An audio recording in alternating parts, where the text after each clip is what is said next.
Now, Mike and I have absolutely torn this plate apart, looking for every single scrap and leftover from this week's filming, and we put them in front of our friend and chef Ben to see what he can do with them. And staying true to theme, we've managed to source some scrap material from your bedroom redesign. So lift away and let's see what you're going to be working with. It looks very magician's cloth, doesn't it? Well, no surprises, because I recognise it all. In some part or other, we've used most of this week. So we got some items from Infinite Ingredient Drop that I recognise literally from this morning. We got some very stale breadcrumbs from the other day, a carcass, some rather rubbery mushrooms, flatbread with a date on it. That was a long time ago, but... But you don't have to use all of these, but as many as possible. I think we're looking for like a creative flair, something you wouldn't expect. Tips, tricks, we're here to watch, learn and be in awe, no pressure, Ebbers. Well, all I can do is the kind of food I love, which is throwing stuff together and seeing what happens. Don't make another quiche. It's going to be a quiche. I'm not sure how many ideas here are going to be brand new, but it's a reminder of all the different things you can do with leftovers. And we talk about it a lot, but chicken carcass, chicken stock. But I'm going to do this for two reasons. One, when you cut the legs and breast off a chicken, there is always meat left. Yeah. It's much easier to pick off the carcass if it's cooked. So at this point, I'm basically wanting the chicken meat scraps for a dish. The stock is a byproduct. So I'm just going to put that into our boiling water. And you're not planning to use the stock now, because that'll take hours of, like, at least an hour to bubble away, right? Yeah, I might use the stock. As in, it'll have some flavour. It'll be more flavour than the water. But it won't be a really rich chicken stock because it hasn't had hours to cook down. It certainly hasn't had the bones roasted, which is another nice tip. Okay. Speedy stock, I've already learned something. Half an onion. Go in. Skin and all. I might use the carrot later, but I won't be using the ends, so they can go in. Bay leaves from the garden. So we've got lots of spring onions left in the studio from a gadget that we tested recently. So not even just today, but last week. So some of these are a little worse for wear, like really flimsy. But if you take the outer skin off, what's underneath is still quite crisp and lovely, and that can just go in there. It's a water bin so far. Yeah, you've made a water bin. Yeah. I should get one of those. A simmering water bin. All flavour. It'll all add deliciousness. We may use the stock, but we'll definitely use the chicken meat, which will come to good use.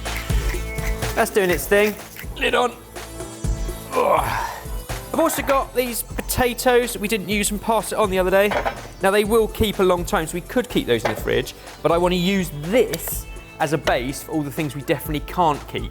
Hollandaise that Kush made earlier, that's been in the fridge. It's now kind of split and set. Some leftover spinachy bits, some leftover pork sausage. There we go. I want to use these three leftovers from this morning's ingredient drop, so I'm going to use some fresh potatoes to do it.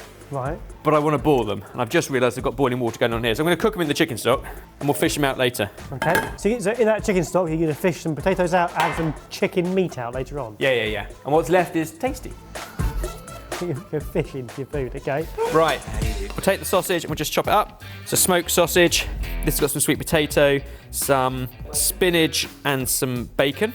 And I reckon if we mix that around hot new potatoes and our hollandaise, the whole thing will kind of split a little bit, but that's okay, because then we'll put it into a pan and bake it off with a bubbling, crispy breadcrumb top, and it's like a potato gratin with loads of deliciousness. Oh, yes. Loving the sound of this.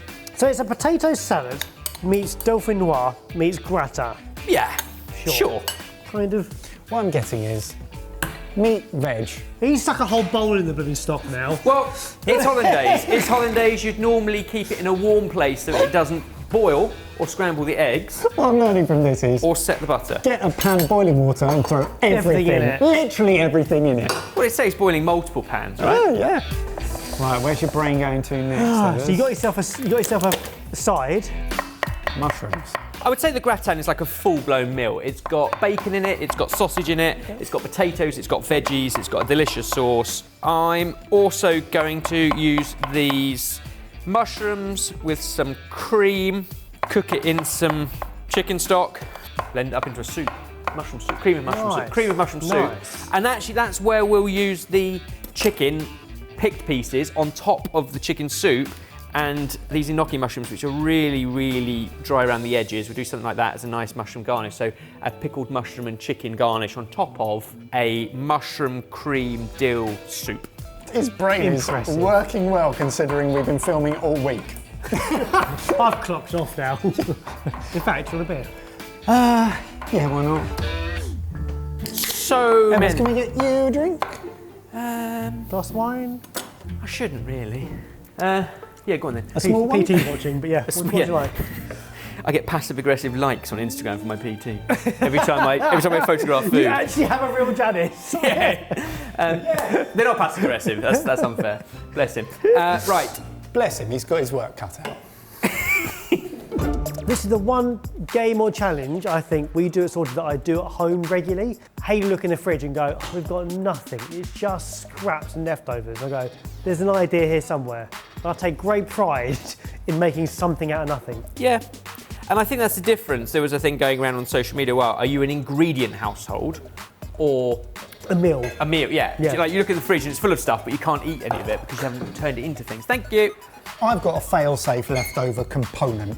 Rice. Quesadillas. Yeah, same thing. Like Yeah. every shop, I'll add tortillas to my weekly shop. Yeah. And then the majority of stuff, even the majority of stuff on there, the meat, the veggies, the everything, as long as you've got tortilla wraps and cheese, you can kind of throw most things in there. But I'm the same with egg fried rice. Yes. And do you do it properly though? No, of course not. And any flavours whatsoever. You go to any part of the world with egg fried rice. Yeah. So Kush made hollandaise this morning and he was clarifying butter to do so. So I've used basically the butter and the whey just to start this process off. So the bit that he didn't use has gone in to start the soup. We still have so many sliced spring onions in the studio from this video. It was a very effective gadget. It was. But literally over a week later, they're quite dry now, but they're absolutely fine. So that's going to be the base to our soup. You talk about, egg fried rice or quesadilla as being a catch-all. There are a couple of catch-all vehicles that I do as well, and that's what you're going to see a couple of here today. Soup, and I've done it before. I did the lettuce soup before. This is going to be a mushroom soup. But inspired by the fact we've got mushroom, we've got some cream, we've got some dill, but we've also got the chicken broth and the chicken meat, and we can do some little pickled gnocchi as well. So it's more than just a soup, everything blended. Think about it as a delicious meal, but it basically is blended soup. One of the tips I've taken from the chef is sometimes remembering what family the food comes from. So like, I've been thinking I need an onion base to a dish, but I don't have onions. I've got onions, but I do have those spring onions in there. And I wouldn't usually use it for it, but they would still work. It's a good way of using it up. Yeah. I think one of the biggest things I've learned from watching them cook is that they don't think of ingredients in terms of here's a finished dish. They think about ingredients from the perspective of here's the flavour profile that this adds, then all the knowledge of texture and how it cooks, and then actually put together a plate of food that is balanced flavour-wise that you'd look at and go, what? How does that work? I don't know what that dish is, but it tastes fantastic. Annoying, isn't it? Yeah, it's really annoying. It's actually quite depressing. Spring onions and garlic in there, along with all the mushrooms. Looks like a lot, but mushrooms will wilt down to best part of nothing. Once it's softened down, we'll add in some of our chicken stock and a little bit of cream and bubble it away for an amount of time until the spring onions and the mushrooms are all soft. And we've got some grana padano. The rind is all edible. There's nothing in terms of its treatment. He's going to chuck it in the water. So that's going to go in there as well. All in. Will they actually break down or would it just impart flavour? No, we'll probably scoop that out before we blend it. However, it imparts incredible umami and flavour. We talk about it a lot, but it is just that savoury flavour of thyme. You can chuck it in the microwave, can't you, as well? You can puff them up, also great. Puff it up and make cheese scratchings. While you were chatting about something or other, I put the spring onions in the oven just with salt, pepper and olive oil just to roast and char off. Can you grab the bottle of sherry off the drinks trolley? Opened from something else a while back. It's not something we typically just drink on its own. We tend to cook with it. Why sherry? Yeah. Sherry is a beautiful drink from Spain, but it has the ferment that happens with natural fauna and flora as well. So you get these nutty aromas, floral flavours, as well as what comes from the grapes. Could you use white wine? Oh, absolutely, you can use white wine. You don't have to put it in here. I'm just using it just to cool the pan down. It was getting a bit hot and the butter was beginning to catch, but also then take off all that flavour that has caught, which is the sort of mushroom and spring onion and butteriness on the bottom of the pan. So look, here we go. That is like, it's not even a 15-minute chicken stock. So it is not a chicken stock. That should take a couple of hours, but that's got a lot more flavour than just water, right? And you can see it's even got from the chicken fat and stuff, but it's not as strong as it would be if we boiled that for another couple of hours. Right, mushroom soup, we'll add some cream and some dill to that, lovely. I took the gnocchi mushrooms, I've just separated them out. We need to pickle those, not least because I want to throw the bottle away. Look how little is left in that and been put back on the shelf. What is it? I think that's it. Apple cider vinegar. But I will take some white wine vinegar off. Or red behind you, whatever's there. So often we cook mushrooms, he says, boiling a pan of mushrooms. But they are also delicious raw. They're a very different texture. But we're going to add the chicken to that and put it on top of our soup. So you get this really sort of tangy, chickeny, mushroomy thing that hopefully will sit on top of a nice thick soup. What else have you got left? So you've got half a tin of coconut milk, you've got A lot of bread. you've got some bread. Got some bread. Okay, here's what we do. Onions left from this morning. What is that mix? What did I put in that? Beer, soy, lemon juice, but it's now softened onions Okay. to go through a bit of a salad. With some toasted cumin, cucumber, softened onion. Oh, that's where we put the carrot. Are you doing a warm salad? No heat near it. It's just a salad. Still more spring onions. Nice. How are you going to make it interesting? Yeah, that's genuinely something I always struggle with. I have loads of salad ingredients, and then I have to think up a dressing to make it taste nice. And I know you don't always need a dressing. I mean, a dressing is there to, I think, amplify what's there or to completely detract from it. So I think sometimes a dressing will take a dish, the same ingredients to a completely different part of the world, and you're like, that is now a beautiful salad that has given me Vietnamese vibe, or whatever. However, sometimes it's okay just to celebrate the flavour of the vegetables. I'm putting some toasted cumin through it. Like olive oil or something? flavour. Does it not? Yeah, olive oil. Okay. A little bit of oil, a little bit of salt, tiny bit of this rose Lovely. harissa. That's Some of the a oils. fantastic Yeah. ingredient to have in a store cupboard. Very easy to overuse though. Very easy, yeah, but amazing in most things. Exactly. Or just through a little bit of mayo, which is where I use it mostly. Oh look, we've got these cashews here as well. I'll pick those out. Right, come back to that once I've worked out what to do with it. Okay, some Persian flatbreads left in the studio from quite a long time ago, a month ago in fact, but actually still absolutely fine. It's when we did the 3 videos with Deli Kitchen here with a whole bunch of new people. I was in one of those episodes, you can go check it out. I was judging other people. Chips and dips. Okay. Anything you've got left at the end of the week, I think Friday night, Saturday night is the perfect time to sit down and spoil yourself with some chips and dips to go with your beer, and that's what I'm going to do. So I'm going to make a chickpea hummus. Otherwise known as a Hummus. You are correct. But I'm going to make a roasted spring onion hummus. Oh, okay. I see. I'd normally add lemon juice, but we're trying to avoid extra waste, so I'm just going to add the vinegar from there. Sure. Nice. I'm sure I had a lemon knocking around somewhere. I think it might be on the back here, but again, at the moment, it needn't be cut into because it can keep for another while. Tiny amount of raw garlic, seasoning, and then our roasted spring onions. Oh, I see. That's what they're for. So we had so many spring onions. Yes, some of it has gone to soften off in a soup. Some of it has just gone raw into a salad. But this, I've roasted off. You'll get a completely different dimension. You soften the flavour, you roast the flavour, you get some of the roasted flavour, blend it all up, and we have a roasted spring onion hummus.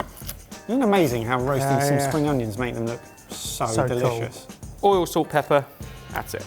No tahini. Not in this one, absolutely can do. We might have some on the back, but for this I want the spring onion to be the prominent flavour.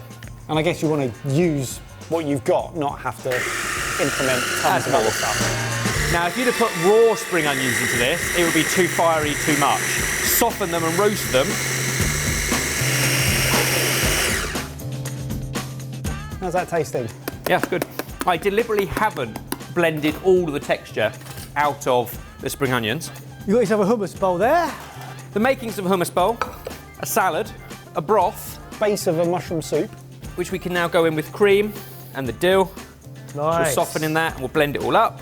A big bowl, we might as well use this bowl, because now this has softened. It's split. That's exactly what you'd expect of a hollandaise. It's why you cannot just make hollandaise and hold it and keep it. Right. However, what we're about to do, don't think it's going to be an issue. We had a very, very split hollandaise sauce. We've just brought back around this. I'm now going to make too hot again, so it's probably going to split again, but that's fine. All of that mix goes in, plus our crushed new potatoes. So you brought that back from splittage with just an egg yolk? Yeah. That's perfect. I'm having a lovely time. I might have a biscuit. Right, I'm scooping out my spuds. You've already had, God knows how many. 17. 17 today, At least 17. Yeah. 18 now. I know we're not timing this, but shall I start bringing some stuff together? Yeah! Right, a couple of the potatoes. I'm just going to kind of loosely crush them. I'm not going to make mash, but I'm just going to take out the chunks. Bound with the hollandaise we saved. All the rest of the mix, smoked sausage, the sweet potato, and I think we're going to end up with almost like a hashy kind of vibe going on in this pan. Right, okay, I see what you've just completely flipped the script here. It's all cooked, remember. Hollandaise, the filling, the potatoes. You don't need to cook it out, but I am going to cover it in breadcrumbs and put it through the oven. Have you got any cheese left? Oh yeah, we've got some cheese left. I put the rind in, but we should use the other rest as well, shall I? I love one tray cooking. I love one pan cooking. This I would just take to the table, and it's brunch, right? It's got all the spinach and sweet potato in there. It's got the smoked sausage. It's got the bacon. It's got the potatoes and the hollandaise. There is a lot going on. That is going to in taste stunning. Chips, dips. Chips and dips. Charred spring onion hummus with a sour plum drizzle. Where's the egg gonna go? A bit like a quesadilla that houses all sorts. Omelette. Let's make an omelette. So I'm going to use the rest of that butter and whey malarkey. Season our eggs. You haven't got much left to go in there, have you? I've got an idea. I've got an idea. And this is not a new idea. This is something I actually had for dinner at home the other day, and it's so good. At the start of the week, Karan came in and cooked up a whole feast of dishes from his Indian 101 cookbook. Yep. And one of the dishes was lemon rice. And what he made was a batch of this amazing lemon seasoning that he then stirs through cooked rice. Never thought he was going to use that. It's got split lentils, it's got curry leaves, it's lemon, it's peanuts, it's mustard seeds, ginger, garlic, deliciousness. That, through rice, is wonderful. That with eggs is also delicious. So that's where I'm going. So a little bit of salt. Oh my God, no way. In the omelette. Curried eggs. I do them the way I like them. Still soft and loose in the middle. Don't mind a bit of colour. This is wonderful. Peanuts, curry leaves, mustard. Maybe not the whole chilli. I literally made this for dinner the other night. He left some that he didn't put with the rice, and it's lemony, it's citrusy, it's spicy, it's fragrant. It's got these peanuts. He's got it, he's got it, he's got it. Gorgeous! Gorgeous! Ish. Not my best omelette, but do you know what? Taste-wise, it's going to be pretty special. Especially when you put our chili and toasted cumin salad, which was always designed to go there, let's be honest. It looks like it was meant to be. It kind of was, Baz. He's a genius. He's left the most obvious stuff, I feel like. No, the first things I would have used, Yeah. the coconut cream. Right, blend up our soup. You can smell the dill. It's amazing. Very creamy, which is why the slightly pickled mushroom's going to work nicely on top. Now, a chicken that some would have said was wasted. When it's cool enough, your best utensils are just to get in there with your fingers and pull off what would have been very difficult to do. I mean, ideally you'd have poached it rather than boiled it, but just enough to cook it through. I mean, this was 30 minutes. You've got these lovely oyster meats on the bottom, really succulent. The wings were left on this, which means there's little bits of meat around the wing. Wings are great to take off and serve separately, but you need more than two to make a dish, really. So unless you're saving a whole bunch over a period of time, or you've got multiple chickens. Back in the water bin. There's a lot more you could have got off of that, for sure, but you get the point. A portion of chicken put on top of a delicious soup. Some of this chicken, thick enough, hopefully, for it to sit on the soup rather than sink and submerge in. And some of these pickled mushrooms on top. I've still got some spring onions left. Of course you have. They'll be available till next spring, won't they? Soup. Dish number 3. Oh, he takes so much satisfaction out of this as well, doesn't he? I love, this is my happy place because I do it all the time. It's literally where the idea for Psychic kind of started, is chefs think about how to use up what they've got left and turn it into delicious food so nothing gets thrown away. Now we create those recipe packs. Kush, James, writing recipes, the whole team putting together the app so that you can think like a chef. As a chef, he doesn't spend a lot of his time cooking, but when he does, he likes to remind himself how good he is at it as well. He bounces around the... I know. It's like his heels haven't touched the ground. That is a very hot handle. But there are 4 dishes made from a few leftovers. Hollandaise pork, sweet potato and spinach hash, curried lemon omelette with a toasted cucumber salad, mushroom soup with dill and pickled mushrooms chicken on top, and then a hummus bowl made with charred or roasted spring onions and some sour Georgian plums. Done it again. Brilliant, Evers. Sexies?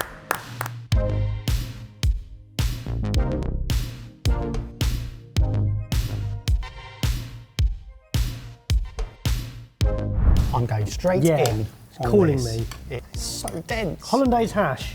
Hollandaise hash. Well, it smells excellent. It's very hot. It's very hot. It's in a hot pan. Buttery, Smoky. smoky sausage. Unbelievably Moorish. The thing is, even the new potatoes with nice waxy new potatoes that have got texture, and you saw how much hollandaise it took and absorbed. Have you just made bubble and squeak? Yeah. Just bubble and squeak, isn't it? Basically. Yeah. Bubble and sweet would be cabbage, Yep. traditionally. That's sweet potato and spinach, but it's very similar. You need the combo of the sour plum with the otherwise roasted, oily, charred onion. But the fact it's roasted actually gives it a really nice sort of like sweetness, almost like when you have a caramelised onion hummus. Yeah. And it just it changes the profile completely. Let's try this mushroom soup. Now, I know making chicken stock from a chicken carcass is kind of a bit boring, but I think the bit that people forget is the chicken that's still on the carcass. Oh, Wow. that's not just soup. No. Heavy on dill, which you saw. That's Only a little bit at the end, but the dill and the cream with the mushroom, still got the garlic and the spring onion. Yeah, but it's really creamy and tastes like it could be really rich, but then the dill And the pickled mushroom. and the pickled mushroom. The mushrooms complete that. It's almost thick enough you could serve that as a mushroom sauce on a steak, for example, but it's got great body and then that pickled mushroom on top. God, that's great. Right, now for this weird omelette. Lemon omelette. Well, yeah, but with the spice. Garlic, ginger, chilli, mustard seed. Yes, it Oh, so good. Whoa, Yep. zingy omelette. And the freshness of the cucumber and my the toasted God. cumin. That's amazing. That's attacking my senses. I mean, I know that's basically Currant, it's basically currant, Yeah. genius. I've just put it into an omelette with a toasted cumin. I've got so many jars of leftover like, lime pickles. Yeah, that's and exactly what I was chutneys at thinking. home. Yeah, chutney or lime pickle. Cheese and green chilli eggs. You remember again something that Curran showed us? Yeah. They put into the hoppers Yeah. with cheese and green chilli and eggs. It's such a great combo. Toasted cumin seeds makes a salad good. Take yeah, out. makes it posh and fancy. The flavour combo of the omelette, I'll be doing the most of. So easy to do. I mean, omelette, Exactly. it's a how you catch-all said. vehicle. I mean, we keep going back to this one because it is just. I think the making of that is a leftover hollandaise. You very rarely have leftover hollandaise at home. No. But it could be done with a knob of butter and a load of cheese and some binder. They all a bit taste of sour great. cream or something. They all taste absolutely great. Yeah, like cream cheese. Even I've got half a tub of that. I think it's the rules and the lessons and the way of thinking. If you've got a tin of beans or chickpeas or lentils, you can usually blend up a dip with crispy leftover stale bread, then just throw an interesting flavour in it. Yeah. Ours was charred spring onion. You can always make a soup, you can always make an omelette and a salad, and you can always make a gratin. There's nothing original, you just mix it up based on the flavours you're given. Considering the volume and variety of ingredients we gave you, and the fact that you've literally got bacon, coconut milk, some pears and an avocado left over, That's astonishing. it's brilliant. Really useful, really cool. It was a pleasure watching you work, Chef. Thank you very much. It's always a pleasure making scraps. Yeah, you've done very well with what we had left over. What do you guys have left over in your houses? Comment down below, let us know. And it might inspire a battle moving forward. We could actually collate the list of things that are most commonly left over and then do this again, but with Your leftovers rather than our leftovers. Yeah, Let's do it. Evers. Awesome. It's a really nice way of wrapping up a long filming week because there's literally nothing goes to waste.